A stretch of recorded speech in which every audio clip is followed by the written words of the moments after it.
आज युद्ध का तीसरा दिन है। मेरी इच्छा है कि तुम हर परिस्थिति में मेरे साथ रहो। तुम्हारी सुरक्षा हेतु यह आवश्यक है। आप केवल सेना के नेतृत्व के बारे में सोचिए। तुम्हारी कुतर्कता का मैं उत्तर देना नहीं चाहता दुर्योधन, परंतु दो बातें स्मरण रहे दुर्योधन। प्रथम, जीवित रहने का प्रयास करना।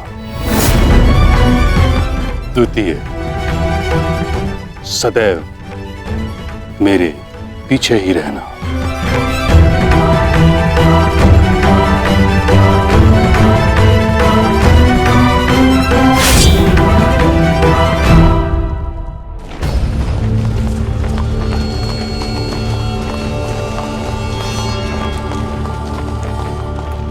प्रणिपात पिताश्री।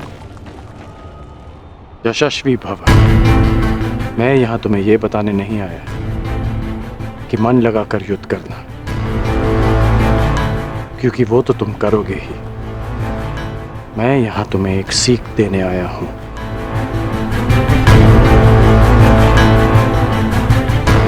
युद्ध क्षेत्र में योद्धा कहां है, ये जानने का सबसे अच्छा संकेत है उसके युद्ध की पताका। तुम्हें जिसकी भी रक्षा करनी है या जिस पर भी प्रहार करना है, उसके रथ की पताका को जानना, पहचानना बहुत आवश्यक है। मैंने ये तुमसे पहले नहीं कहा, पर आज कह रहा हूं कि मुझे स्वयं पर गर्व है कि मैं तुम्हारा पिता हूं।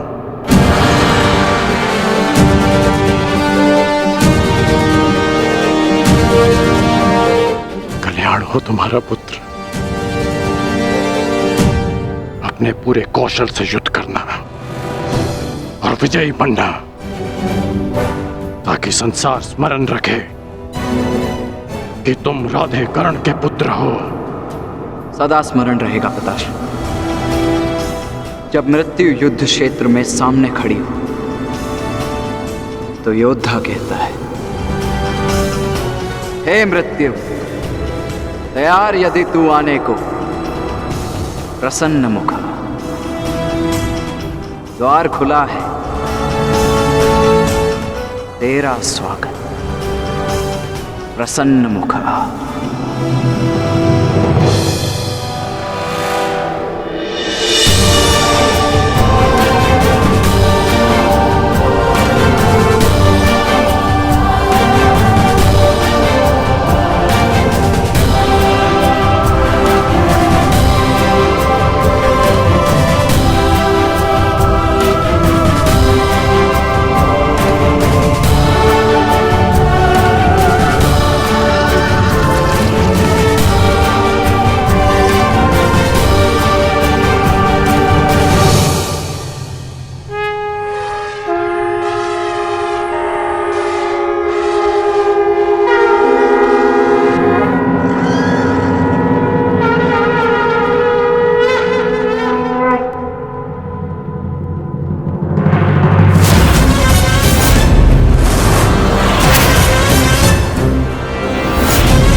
समय आ गया है पार्थ। क्या करना है, स्मरण है ना?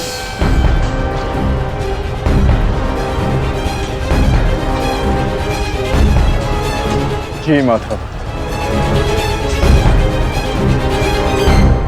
आज महामहिम भीष्म ने गरुड़ व्यूह का निर्माण किया है महाराज। तो पांडवों ने कौन सा व्यूह रचा है संजय? पांडवों ने अर्धचंद्र व्यूह की रचना की है महाराज। मूर्ख है युधिष्ठिर, कभी भी अर्धचंद्र व्यूह गरुड़ व्यूह को नहीं तोड़ सकता।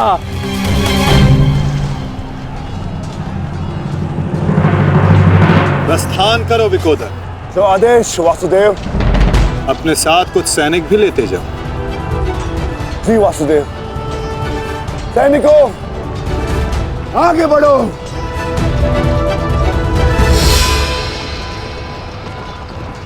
क्षमा चाहता हूं माता, किंतु भ्राता भीम दुर्योधन और उसकी सेना के लिए अकेले ही पर्याप्त है,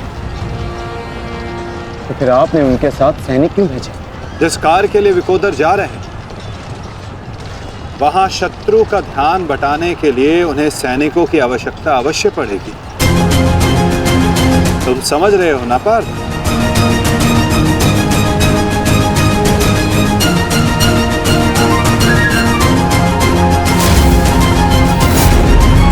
दुर्योधन, कल जो कार्य अधूरा रह गया था उसे पूर्ण करने का आज समय आ गया है। हाँ भीम, हाँ, क्योंकि नियति ने तुम्हारी मृत्यु मेरे हाथों लिखी है, मेरे हाथों। आओ, एक बार पुनः सोच लो दुर्योधन, कल मैंने ही तुम्हें प्राण दान दिया था और उसी के कारण आज तुम एक भयभीत हिरण की भांति पितामह की छाया में छिप कर बैठे हो। बाहर निकलो और लड़ो मुझसे। दुर्योधन, कहीं ऐसा तो नहीं कि तुम्हें अब समझ में आ रहा है कि रणभूमि सजाकर तुमने कितनी बड़ी मूर्खता की है?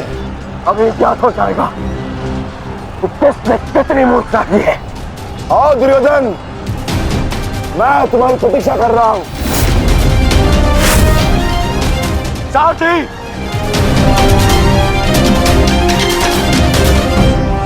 पांडवों ने अर्धचंद्र व्यूह बनाया है। यदि युवराज इसमें फंस गए ना तो उनकी सुरक्षा करना असंभव हो जाएगा। कुछ ना कुछ तो करना होगा मामहिम। हमें इन्हें रोकना होगा। ये मामहिम।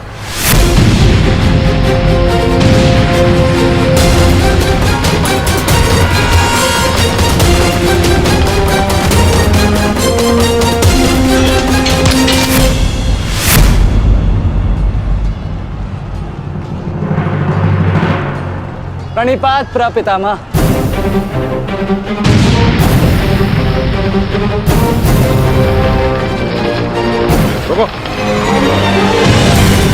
प्रणाम आचार्य। क्यों मेरे समक्ष आ जाते हो? मेरा जन्म ही सदैव आपके मार्ग में आने के लिए हुआ है आचार्य।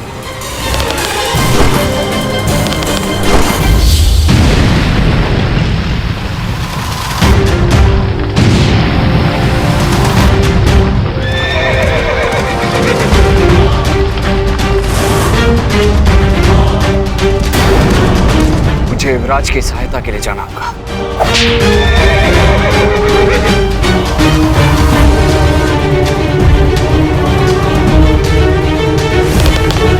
सावधान दुर्योधन!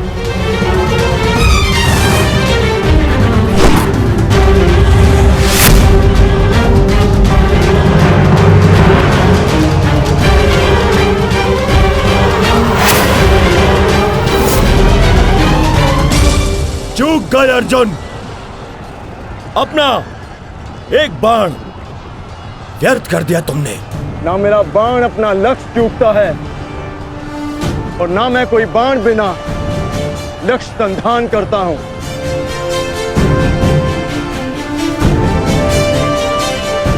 अर्थात इसलिए ताकि पितामह भीष्म मुझे ढूंढ न पाए। ये युद्ध हम भाइयों के मध्य है, तो फिर इसमें आचार्य द्रोण और पितामह को कष्ट क्यों देना?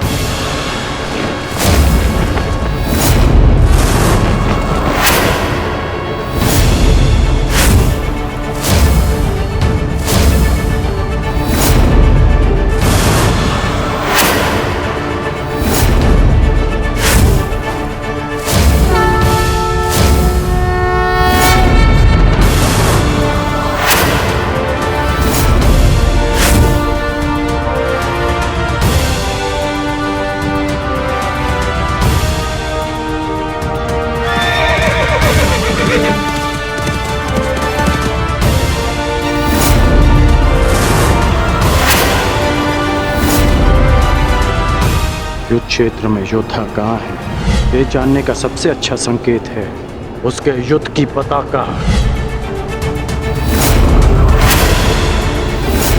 सारी पांडव पताकाएं एक साथ, अर्थात वहां कोई एक विशेष शत्रु है, और वो विशेष शत्रु युवराज दुर्योधन के अतिरिक्त और कोई नहीं हो सकता।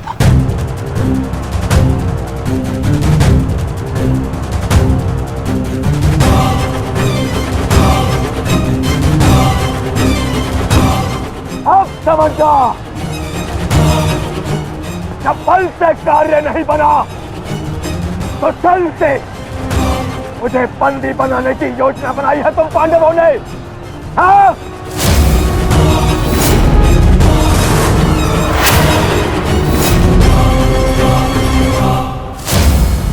आओ!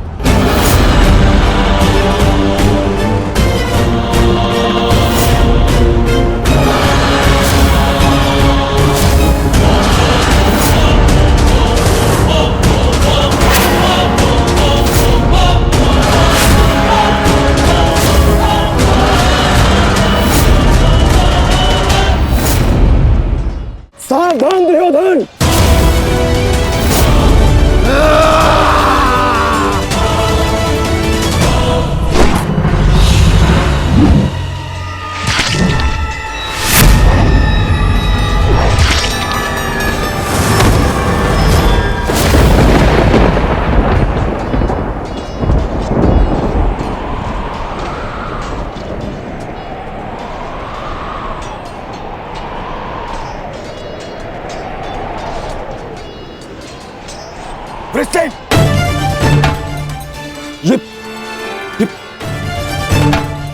ये क्या किया तुमने पुत्र? उठो उठो उठो।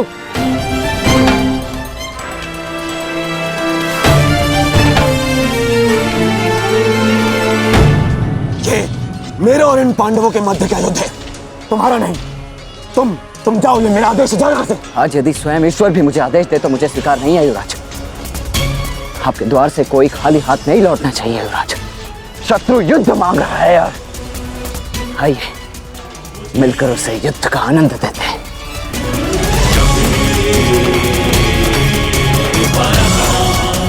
हर हर महादेव, हर हर महादेव।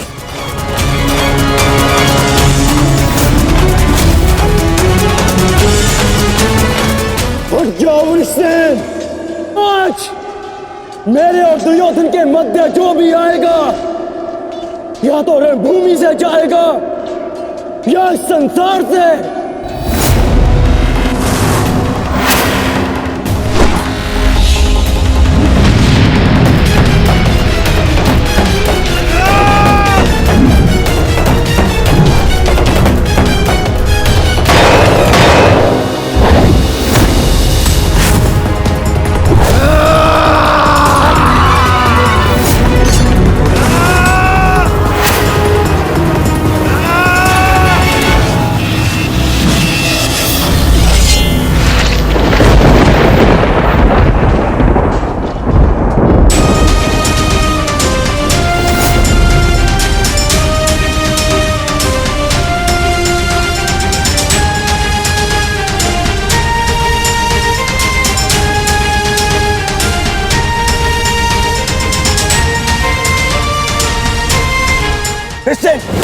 तुम ठीक तो हो पुत्र?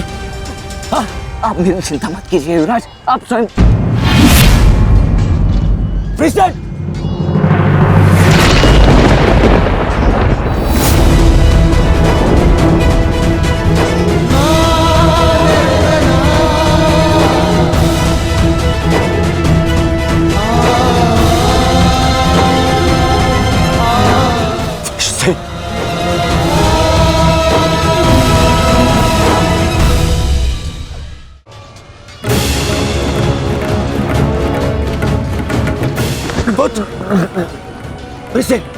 अभी भी समय है, लौट जाओ।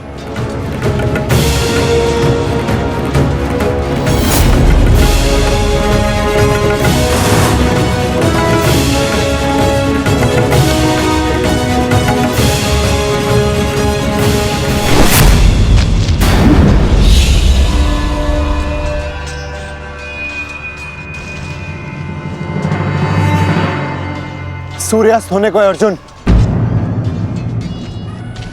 संधान करो।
युवराज, आप सुरक्षित तो है। हाँ पुत्र, मैं सुरक्षित। और तुम चिंता मत करना, मैं तुम्हें अभी वैद्य के पास में लेके जाऊंगा। तुम स्वस्थ हो जाओगे। आओ आओ।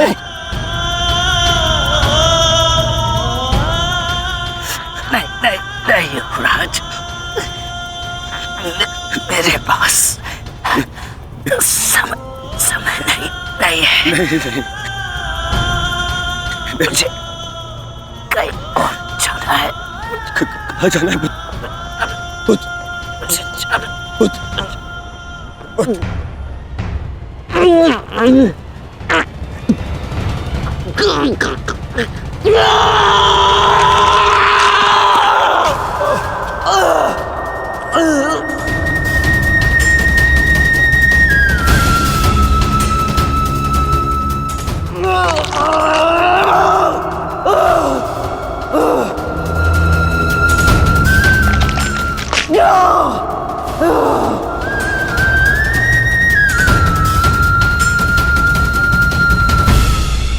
इस संसार से जाने से पूर्व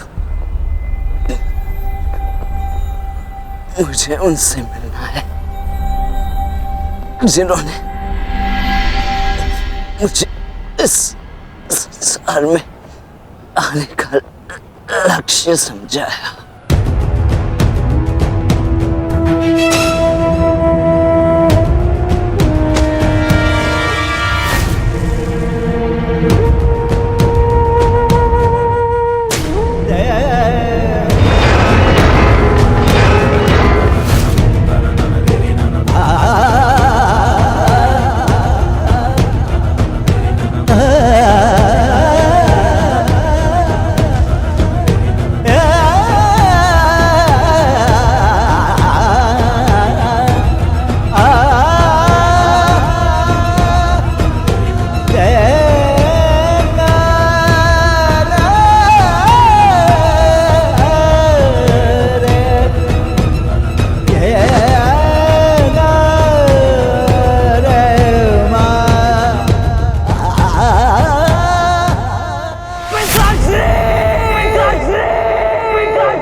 वचनबद्ध हैं।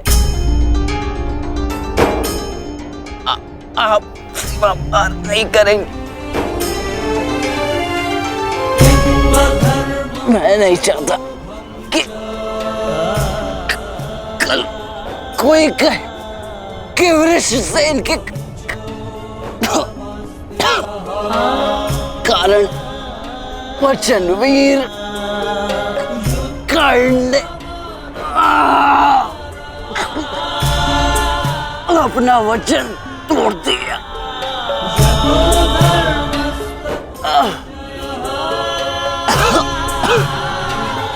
आओ पुत्र, अपने पिता के पास आओ। हाँ,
मैंने अपना वचन पूरा किया पिताजी। तुम्हें कुछ नहीं होगा, कुछ नहीं होगा तुम्हें। जब मृत्यु समक्ष खड़ी हो तुम क्या कहता है? हे मृत्यु यार, यदि तू आने को प्रसन्न मुख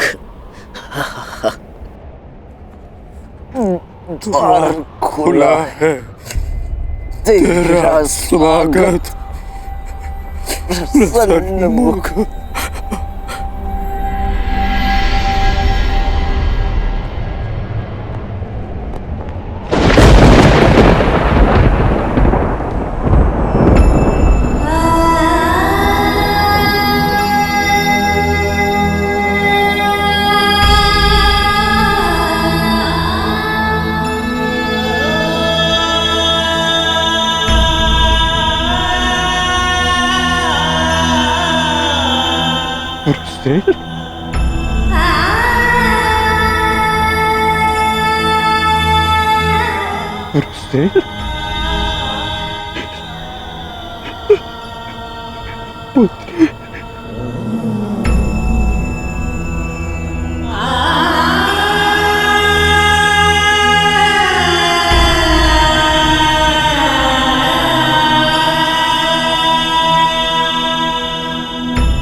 पुत्र पुत्र उठो उठो पुत्र उठो, तुम्हारी माता तुम्हें इसकी आज्ञा नहीं देती।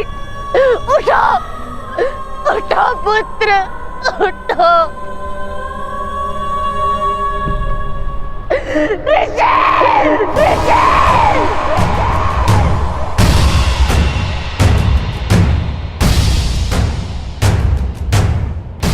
पांडु पुत्रों की पांडु पुत्रों की पांडु पुत्रों की पांडु पुत्रों की पांडु पुत्रों की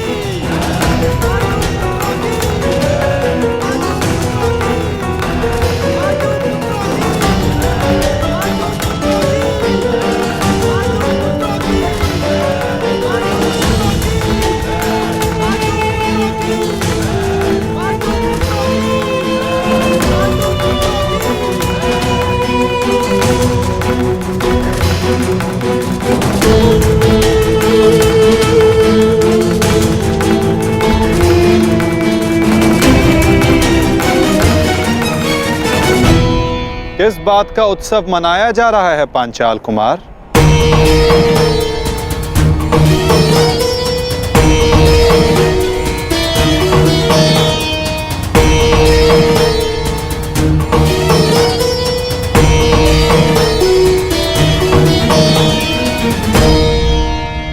अपनी विजय का उत्साह रखना उचित है, परंतु एक वीर, एक महायोद्धा की मृत्यु का उत्सव मनाना कुत्सा है।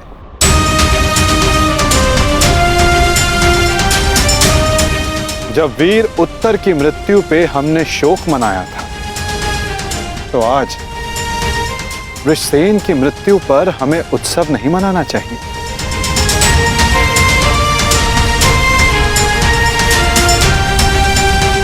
कल हमने एक वीर योद्धा खोया था और आज हमारे विपक्ष ने एक वीर योद्धा खोया है।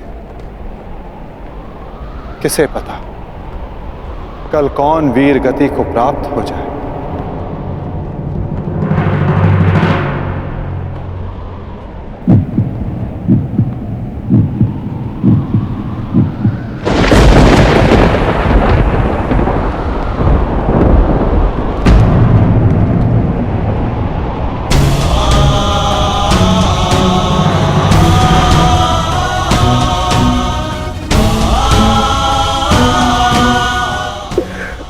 मुझे मैं तुम्हारे पुत्र की रक्षा नहीं कर पाया अमित। आज यदि मैं जीवित हूं तो केवल तुम्हारे इस वीर पुत्र के कारण। रक्षा तुम मुझे उसकी करनी चाहिए। मेरा पुत्र अपना कर्तव्य पूर्ण करते हुए वीर गति को प्राप्त हो गया।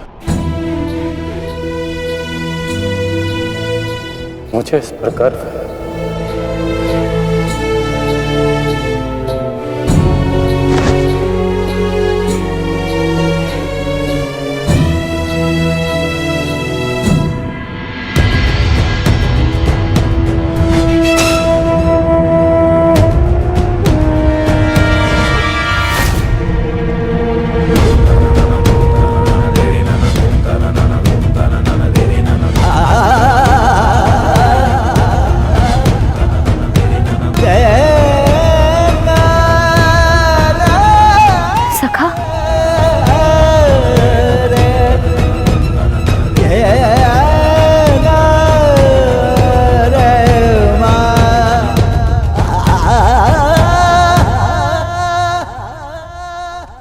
तो मैं समझ गई थी कि वहां सबके मध्य आप मुझे कोई संकेत देना चाह रहे थे, परंतु आपका मंतव्य क्या था सखा? मैं समझ नहीं पा रही हूं। वो क्या है जो आप कहकर भी नहीं कह रहे थे? बताइए सखा। यही कि युद्ध में शत्रु का बाण नाम या मुख देखकर नहीं आता, वो केवल हृदय को छलनी कर जाता है सखी।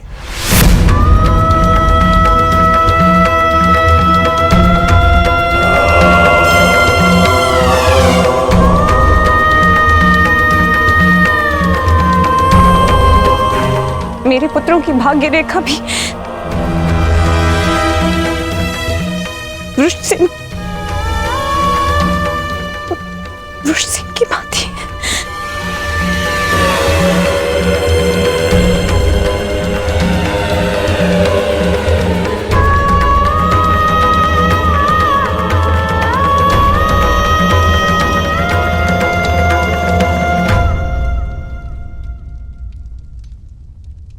आने वाले कल पर तुम्हारा कोई वश नहीं,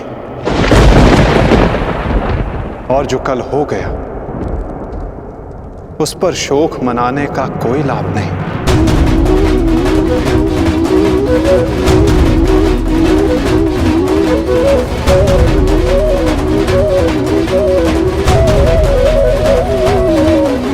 जब समय आएगा सखी, तुम्हें सब ज्ञात हो जाएगा।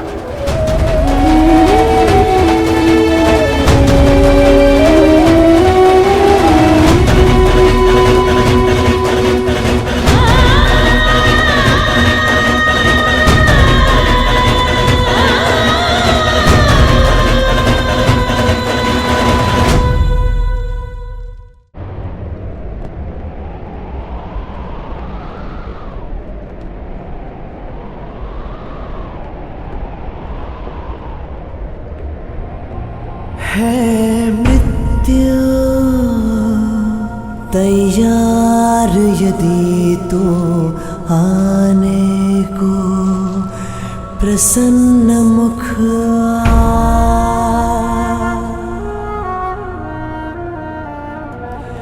द्वार खुला है तेरा स्वागत, वीर खड़ा द्वारे अभयागत।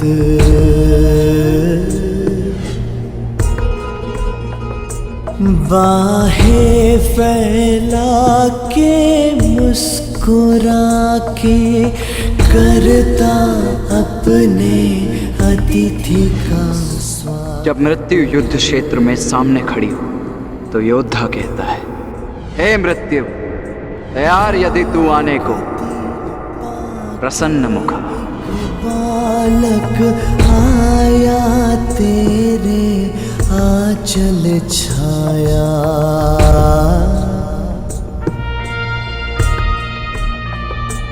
पिता की गोद में खेल सकाना, तेरी गोद में सोने आया।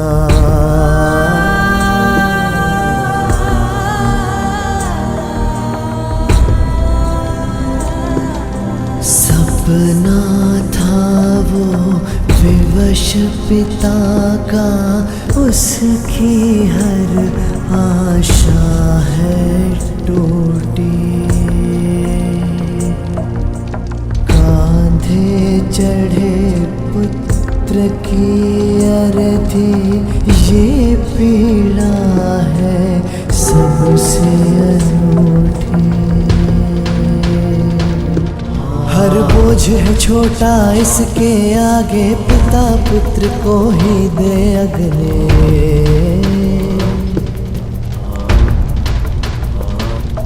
अश्रु है बहे आज अंगारे, आग नहीं है अब ये बुझने।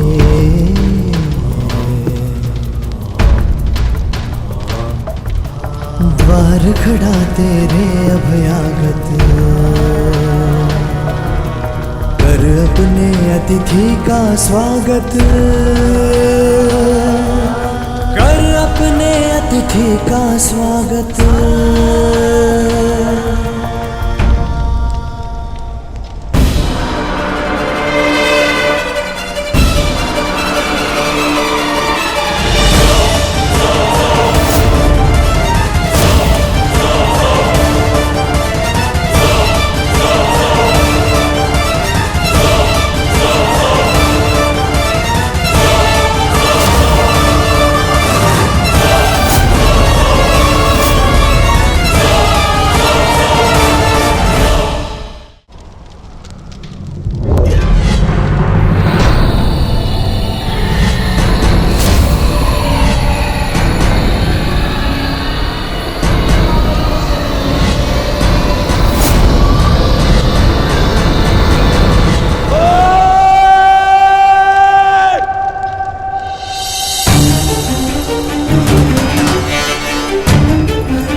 इतना साहस?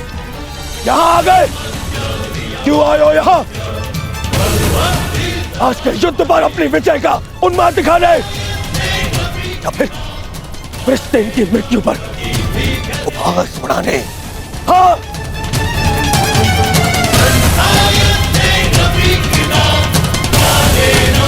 मामा जी, इन्हें कहिए यहाँ से चले जाए अन्यथा मैं इनका बंद कर दूंगा। जाओ यहाँ से।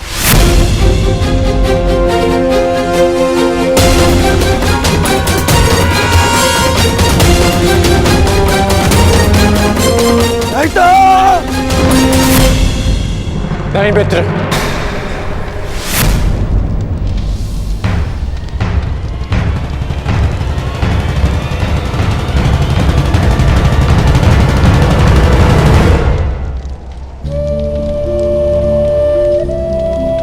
रहने दो इन्हें। मेरा पुत्र वीर गति को प्राप्त हुआ है,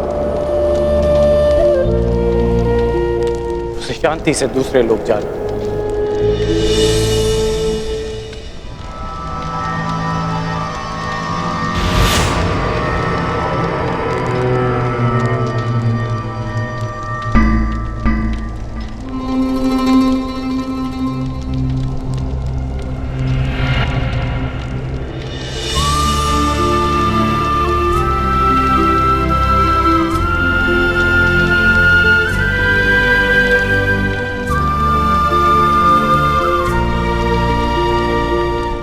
आप सब मेरे पुत्र के अंतिम संस्कार में आए, उसकी वीर गति को सम्मान दिया।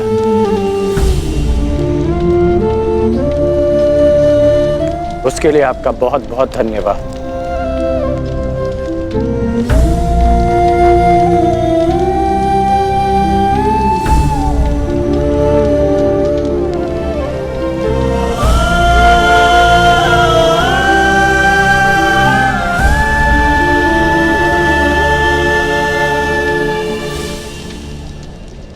ठहरो अर्जुन,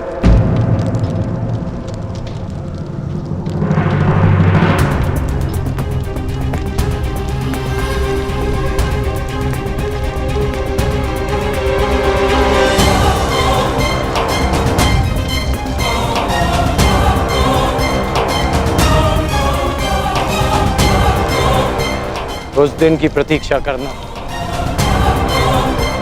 जब मैं युद्ध भूमि में प्रवेश करूंगा।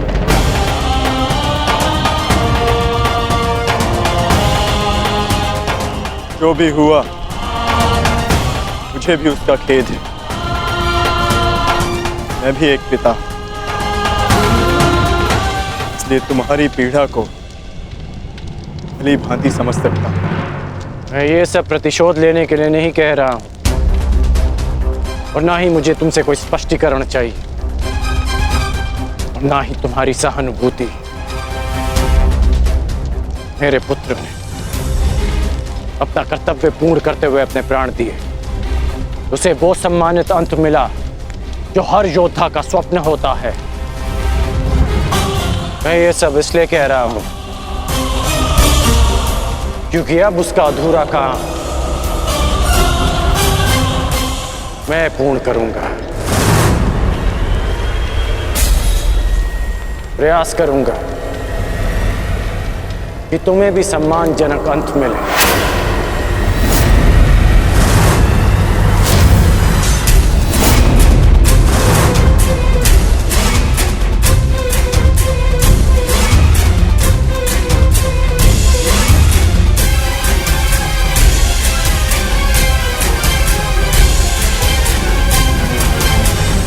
मेरी प्रतीक्षा करना अर्जुन, प्रयास करूंगा कि तुम्हें भी सम्मानजनक अंत मिले।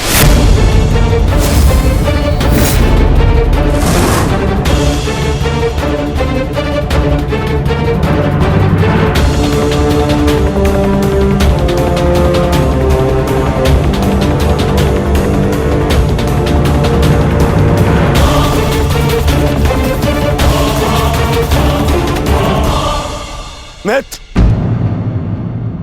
इन पांडवों को इनकी नियति तक अवश्य पहुंचाऊंगा मैं। परंतु उससे पहले उस विश्वासघाती को उसकी नियति तक पहुंचाऊंगा। तू हमारे ही पक्ष में है।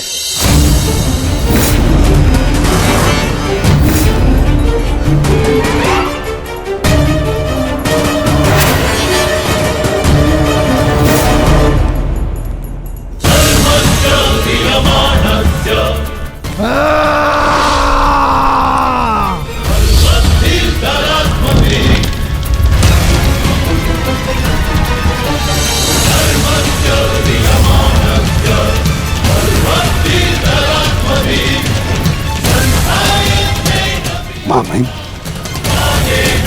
महामहिम,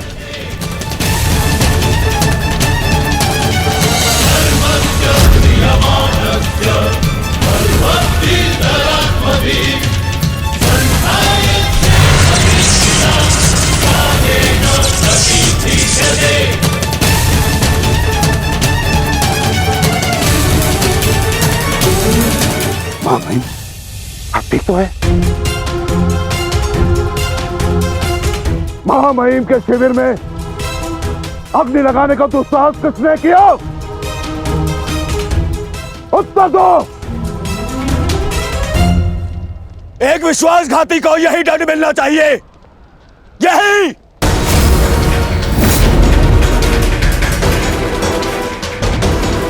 सावधान दुर्योधन, आज की हार के कारण शब्दों का चयन करना भी भूल गए तुम। लज्जा नहीं आती तुम्हें? नहीं आचार्य, मैंने सर्वथा उचित शब्दों का ही चयन किया है। आज जो कुछ भी हुआ वो इनके कारण हुआ है। इनके पांडवों के प्रति प्रेम भाव के कारण ही आज वृषसेन वीर गति को प्राप्त हो गया।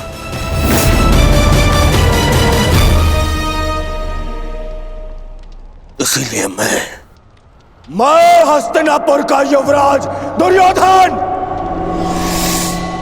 आज अभी और इसी क्षण से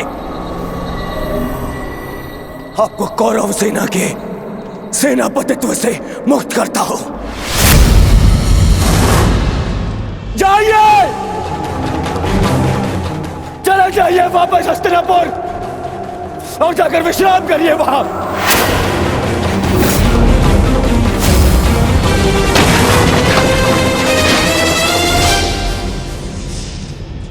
अपने शब्दों पर नियंत्रण रखो दुर्योधन, और अपनी सीमा मत लांघो। सीमा लांघ नहीं रहा हूं, आज तो सीमा बना रहा हूं।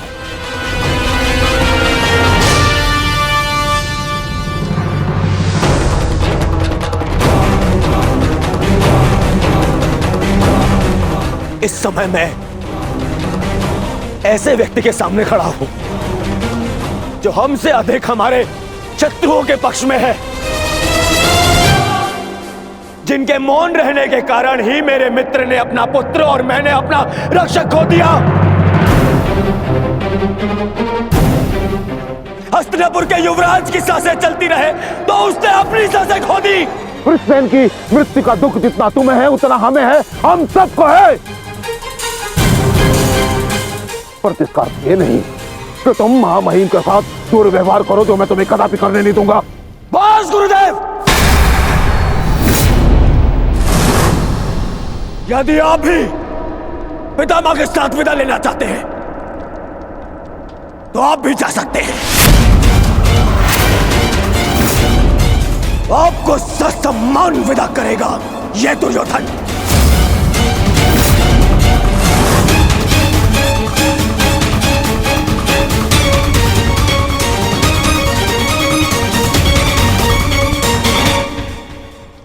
तैयार हो जाओ मित्र, कल से इस युद्ध में तुम अपने मित्र का साथ दोगे।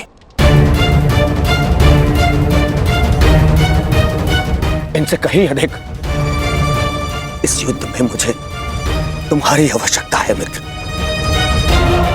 ओ सहोदर, एक दूसरे का रक्त ना भाई, ये उत्तरदायित्व आपको ही लेना होगा ताजश्री। प्राण की रक्षा केवल आप ही कर सकते हैं। कदापि नहीं। जब तक मैं युद्ध भूमि में उपस्थित हूं, तब तक अंगराज कर्ण युद्ध भूमि में पद नहीं रखेगा। क्यों मेरा मित्र मेरे साथ में युद्ध में खड़ा नहीं हो सकता? बताइए क्यों? कल को यदि फिर से मेरे प्राणों पर संकट आया, मेरे प्राणों की रक्षा कौन करेगा? मैं करूंगा तुम्हारी रक्षा। शत्रु को तुम्हारे समीप आने नहीं दूंगा।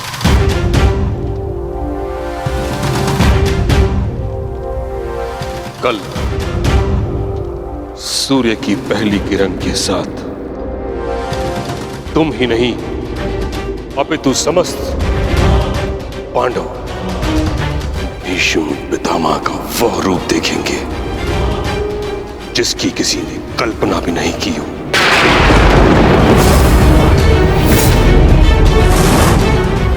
यह मेरा वचन है। अर्जुन हो या युधिष्ठिर, कृष्ण हो या भीम, गंगा पुत्र भीष्म के प्रताप के आगे झुकेंगे। यह मेरा वचन है।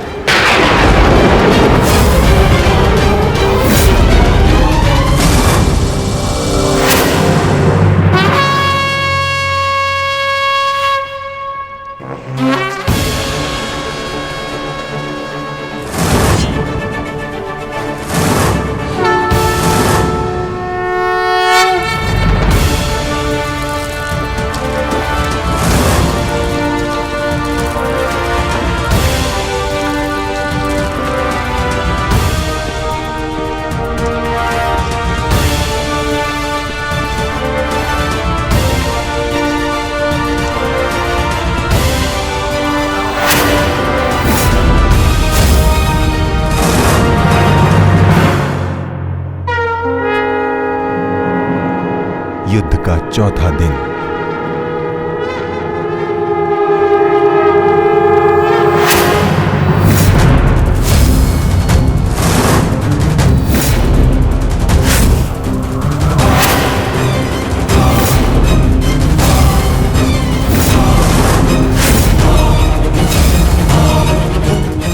पितामह, देव की रचना कीजिए। मुझे अपने प्राण का विश्वास दिलाइए पितामह। बस दुर्योधन, अन्य कोई व्यूह नहीं। चलो सारथी।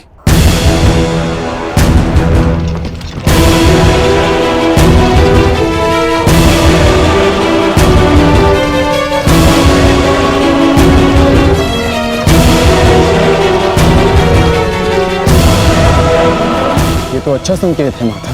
प्रतीत होता है कि पितामह इस नरसंहार को समाप्त करना चाहते हैं, इस युद्ध पर विराम चाहते हैं। गंगा पुत्र इस महायुद्ध पर विराम अवश्य लगाना चाहते हैं, परंतु अपने सभी शत्रुओं का अंत करने के पश्चात।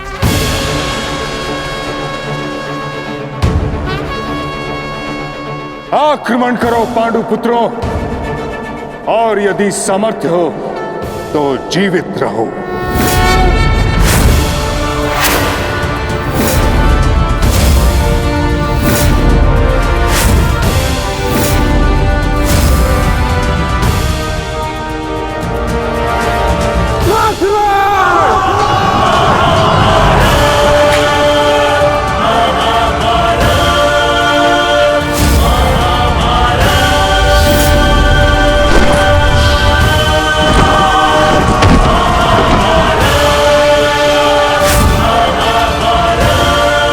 क्या कर रहे पितामह?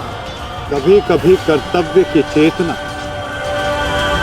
आकांक्षाओं के स्वप्न पर हावी हो जाती है।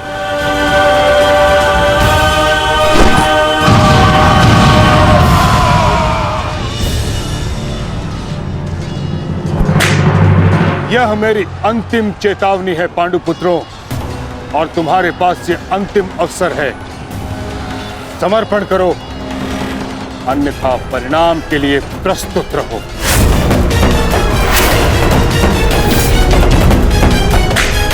यदि समर्पण नहीं किया तो ऐसा संहार देखने को मिलेगा कि जिसकी आशा भी नहीं की होगी तुमने।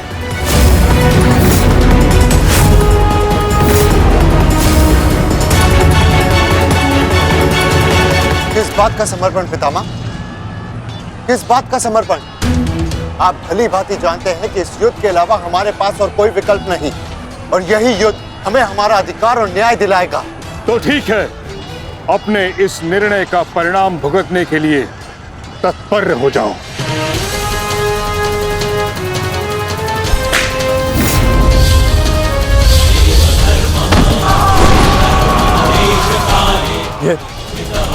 ये पितामह क्या कर रहे हैं? हमारे सैन्य बल का क्रूरता से अंत कर रहे हैं। अर्जुन, तुम्हें पितामह को रोकना होगा, क्योंकि हम सभी में केवल और केवल तुम ही इसमें सक्षम हो।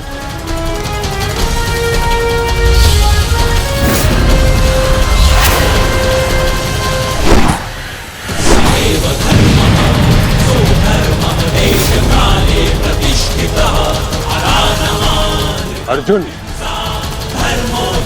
युद्ध करो अथवा समर्पण।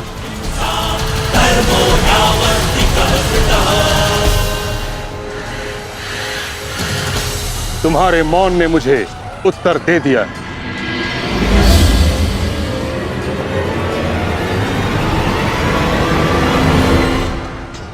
और तुम द्वंद्व करना चाहते हो भी या नहीं?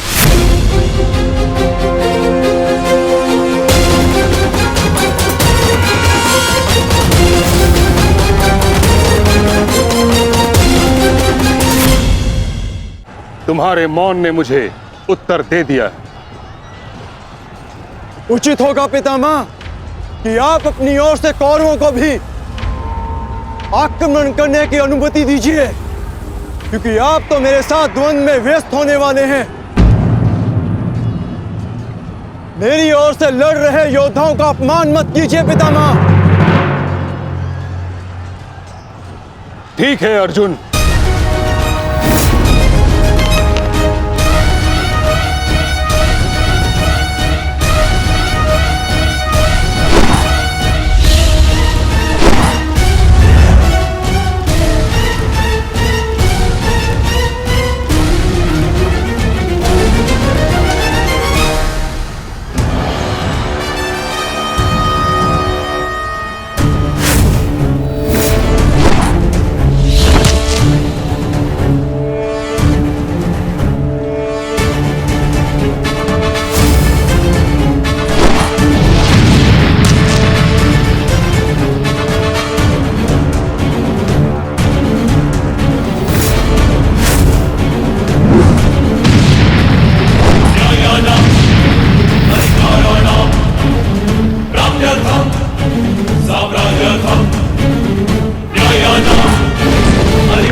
युद्ध का 9वां दिन।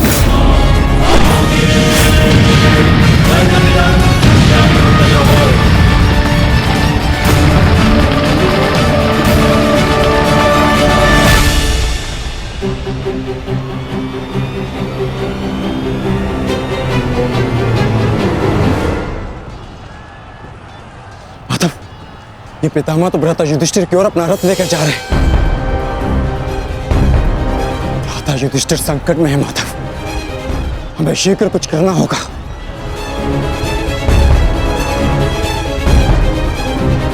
तुम भली भांति जानते हो युधिष्ठिर कि तुम मुझसे द्वंद्व करने में सक्षम नहीं हो। इस कारणवश अपने सैनिकों की आहुति देना बंद करो, समर्पण कर दो।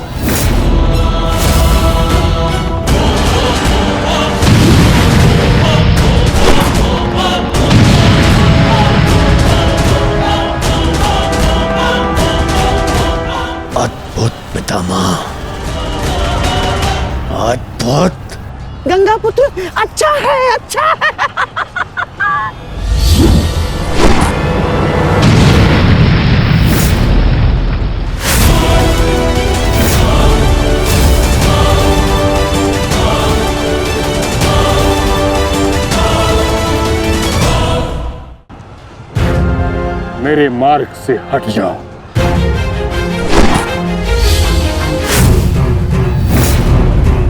यह मेरी अंतिम चेतावनी है पुत्र, मेरे मार्ग से हट जाओ।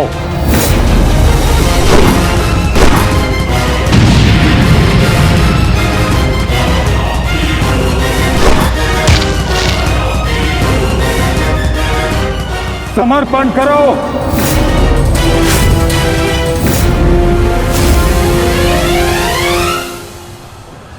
हम कौरवों के समक्ष समर्पण नहीं करेंगे पितामह, चाहे इसके लिए हम सबको अपने प्राण क्यों ना खोने पड़े। जब तक शरीर में अंतिम श्वास है, जब तक शरीर में रक्त की अंतिम बूंद है, हम समर्पण नहीं करेंगे पितामह, और ना ही हम रुकेंगे।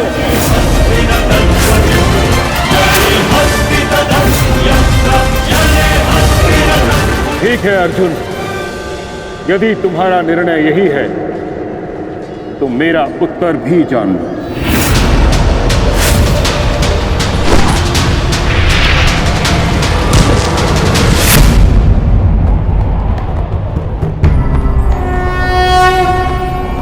यदा यदा हि धर्मस्य गंगापुत्र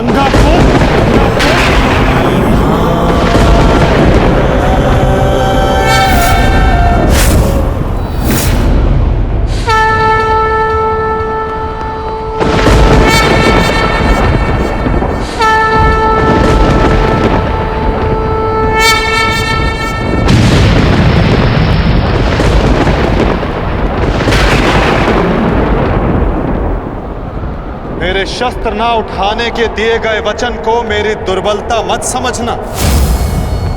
स्मरण रखिए कि समय के साथ वचन के अर्थ का उत्थान ना होना धर्म नहीं, अधर्म होता है।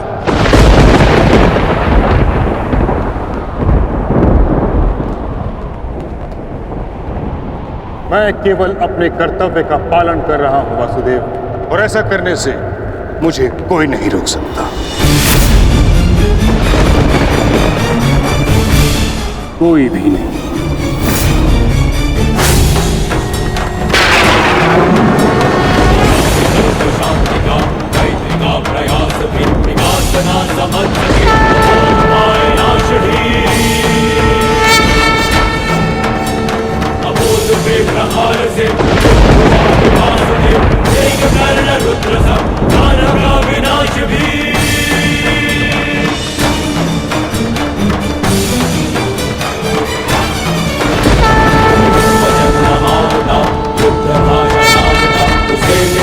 युद्ध भी, दंड भी, प्रहार भी, दम कटेगा पाप का, नाश होगा नीच का, दमन करेंगे वासुदेव उसका अहंकार भी। चक्र के प्रहार से, अग्नि कृष्ण की करेगी पाप का दलन। पाप से गति नरा ताहि मां पुकारती, ईश द्वारका अपना प्राण मांगती। सुंदरा को देंगे त्राण, रच के एक नौ विधान, भूमिशाई करके देगी आरती।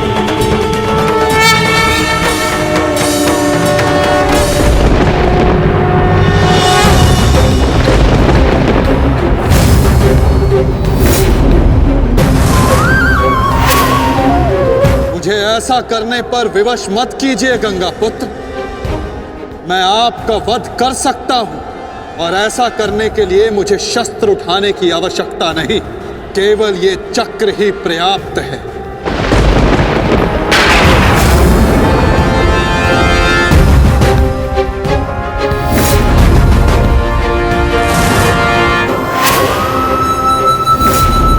गंगा पुत्र देवव्रत, मैं इस समय ना मनुष्य वासुदेव, ना ही मैं यदुवंशी कृष्ण, मैं इस समय केवल गुरु श्रेष्ठ हूं। मैं ही सत्य हूं, मैं ही ज्ञान और मैं ही न्याय हूं गंगा पुत्र। इस महायुद्ध का आवाहन और इस युद्ध में आपकी उपस्थिति मेरे निर्णय से है गंगा पुत्र। आपका जीवन मेरे निर्णय, मेरी इच्छा से था और अब आपकी मृत्यु मेरे अधीन है।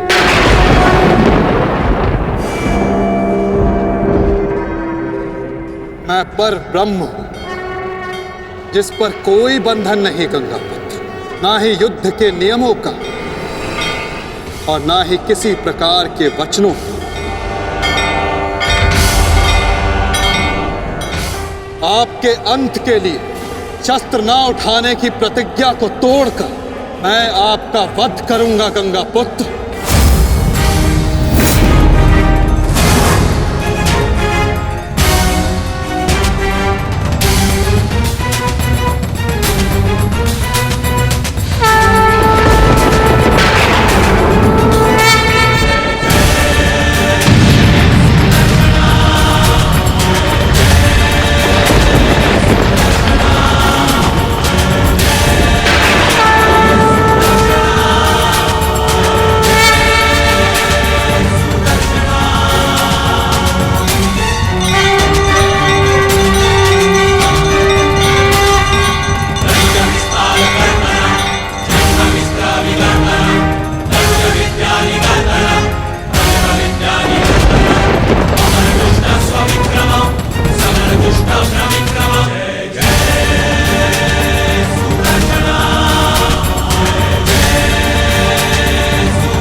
धर्म स्थापना के मार्ग पर आगे बढ़िए वासुदेव।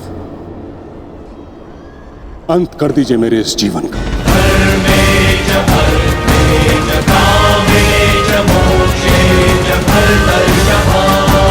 मैं स्वयं को आपको समर्पित करता हूं।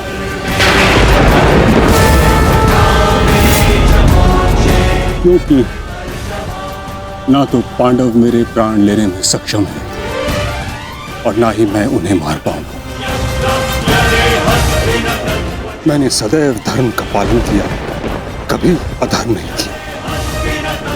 यदि कोई अधर्म हुआ तो केवल ये कि मैंने आपको प्रतिज्ञा तोड़ने पर विवश किया। यदि आपको ऐसा लगता है कि आपने कोई अधर्म नहीं किया तो यह आपकी सबसे बड़ी भूल है गंगा पुत्र। अवश्य आपने सदैव धर्म का पालन किया गंगा पुत्र, किंतु केवल अपने लिए, अपने वचनों के लिए, और यही आपका सबसे बड़ा अधर्म है।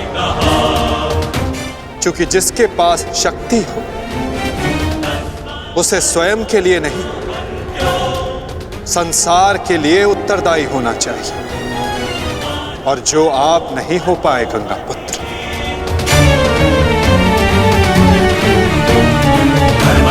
और आपका तथाकथित धर्म ही आपका अज्ञान, आपका सबसे बड़ा शत्रु और अधर्म बन गया।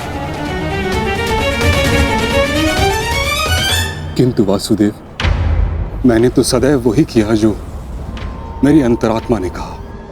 तो क्या इस धर्म युद्ध में अधर्म के पक्ष से लड़ने की अनुमति भी आपको आपकी अंतरात्मा ने दी गंगा पुत्र? भरी सभा में द्यूत में होते छल को देख मौन रहने की अनुमति क्या आपको आपकी अंतरात्मा ने दी थी गंगा पुत्र? कुल वधू का वस्त्र हरण होते समय शस्त्र उठाने के लिए क्या आपको आपकी अंतरात्मा ने रोका था गंगा पुत्र? हस्तिनापुर की सुरक्षा के लिए आपने इतिहास की सबसे भीषण प्रतिज्ञा ली गंगा पुत्र, परंतु आप हस्तिनापुर का अर्थ ही अनुचित समझ बैठे। आपने सिंहासन को हस्तिनापुर समझ लिया। और देखिए, उसी भूल का, उसी अधर्म का परिणाम है ये महाविनाश गंगापुत्र। आपने हस्तिनापुर के सिंहासन का त्याग नहीं, आपने संसार के प्रति अपने कर्तव्यों का त्याग किया था गंगापुत्र, और यही आपका सबसे बड़ा अधर्म था।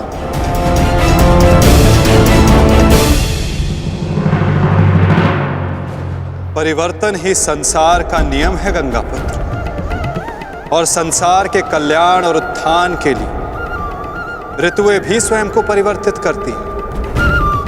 परंतु आपने परिवर्तन को नहीं स्वीकारा। जो स्थिर हो जाए वो मनुष्य नहीं, पाषाण है, और जो अपने विचार को कभी बदले नहीं वो मानवता का शमशान है गंगापुत्र।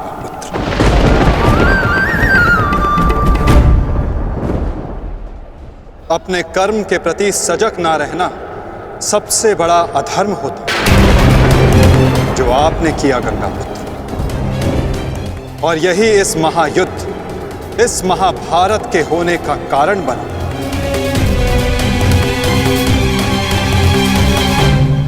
प्रभु, मेरा मार्ग दर्शन कीजिए। आपका कर्तव्य यह है गंगापुत्र कि आप अपने शस्त्र को त्याग कर अपने जीवन का बलिदान देकर इस अधर्म को रोकें।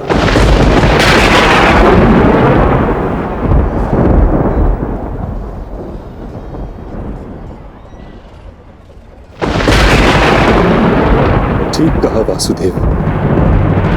कदाचित मेरा अंत ही इस समस्या का समाधान है। आज जबकि मुझे अपनी भूल का भान हो गया है, मैं अपना प्रारब्ध स्वीकार करने के लिए तैयार हूं।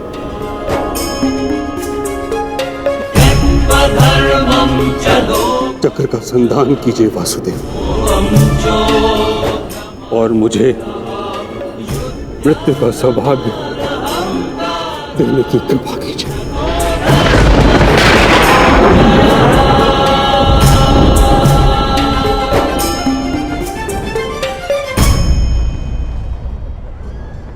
ठीक है, यदि आपकी इच्छा ये मृत्यु पाने की है तो मैं अपनी प्रतिज्ञा को तोड़कर तुम्हें मुक्त करता हूं गंगापुत्र।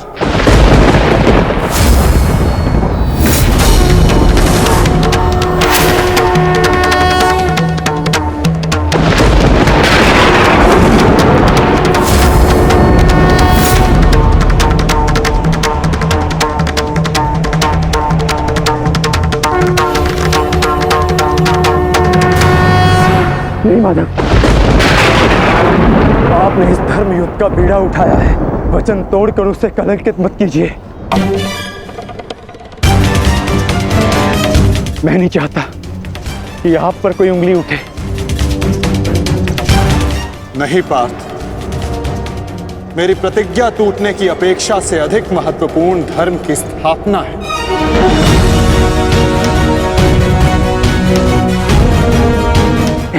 नहीं माता, नहीं। आपने ही भारभृग को वीर गति दी है माता, ताकि इस युद्ध से जुड़ी प्रतिज्ञाएं, वचन और प्रारब्ध भंग ना हो सके। तो क्या आप स्वयं इसे तोड़ देंगे?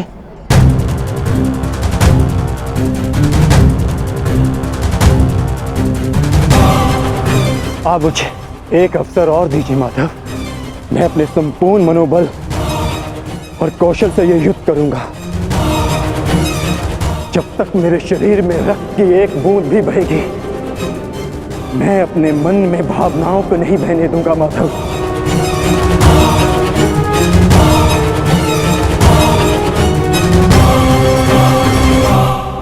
मैं पितामह का अंत करूंगा, अंत करूंगा, अंत करूंगा, अंत करूंगा।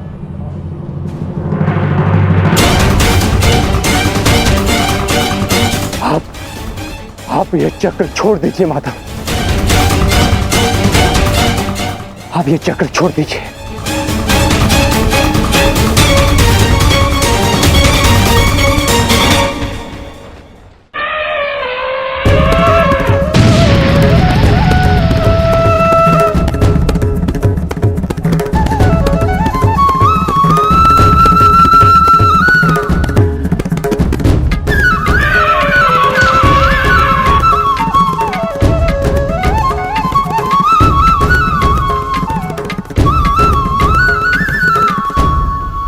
उठो पार्थ।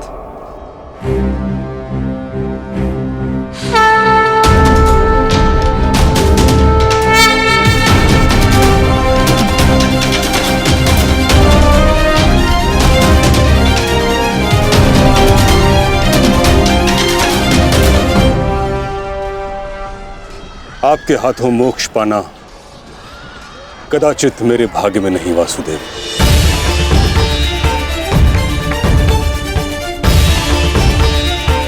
नहीं गंगा पुत्र, आपका वध करना मेरा प्रारब्ध ही नहीं था, अर्जुन का प्रारब्ध है। और मैंने ये चक्र संधान केवल इसलिए किया ताकि मैं अर्जुन को दिखा सकूं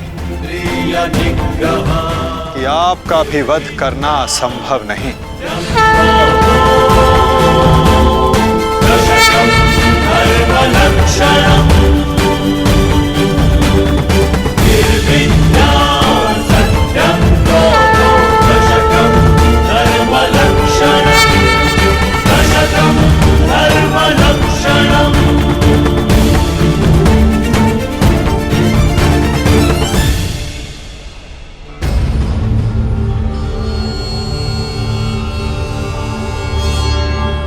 आओ पार्थ।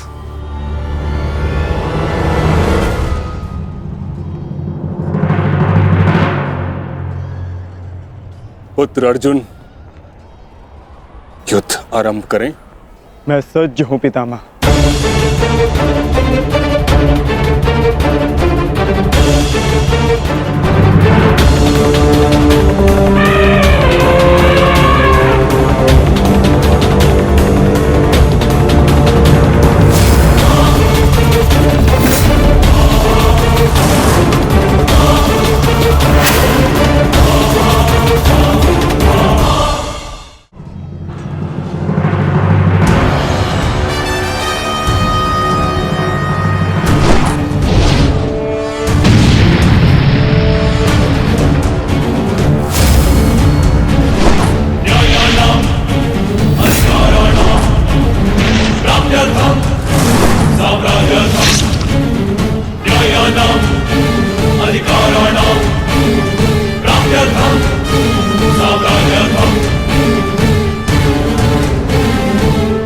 अद्भुत पुत्र अर्जुन, कर्म पथ पर तुम्हें भावनाओं से ऊपर उठते हुए देख प्रसन्नता हुई।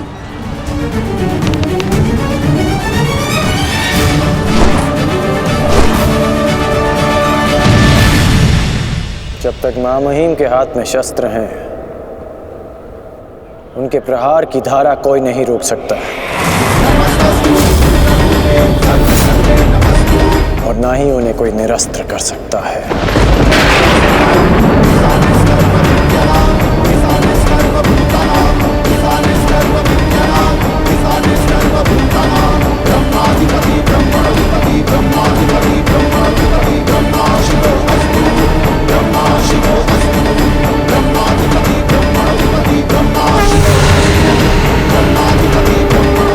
तुम्हारी तपस्या सफल हो गई बालिका।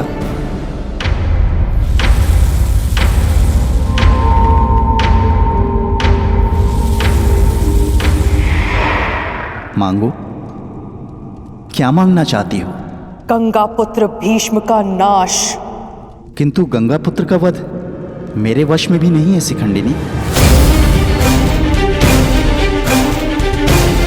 परंतु अपने जीवन का अंत तो मेरे वश में है ना। 2 बार मैं अपना जीवन त्याग कर चुकी हूं। इस बार भी मैं फिर जन्म लूंगी और अगले जन्म में भीष्म का अंत करने आऊंगी।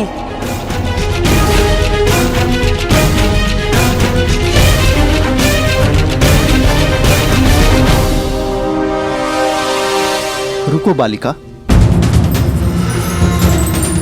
तुमने इतनी कठोर तपस्या की है, हमें बताओ तुम्हारी समस्या क्या है?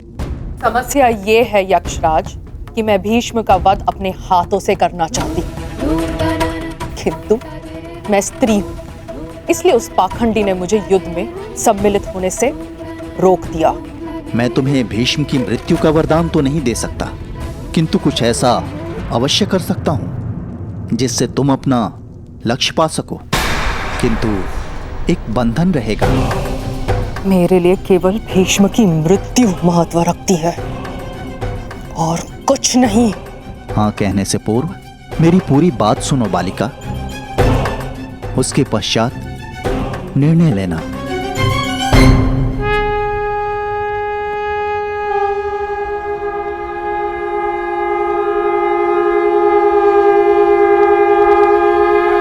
पुत्र अर्जुन, आज तुम कुशलता पूर्वक लड़े, परंतु मेरे वध के लिए यह पर्याप्त नहीं। हाँ, क्योंकि महामहिम के पास तुम सबके नाश के लिए पर्याप्त अस्त्र है धनुर्धारी अर्जुन।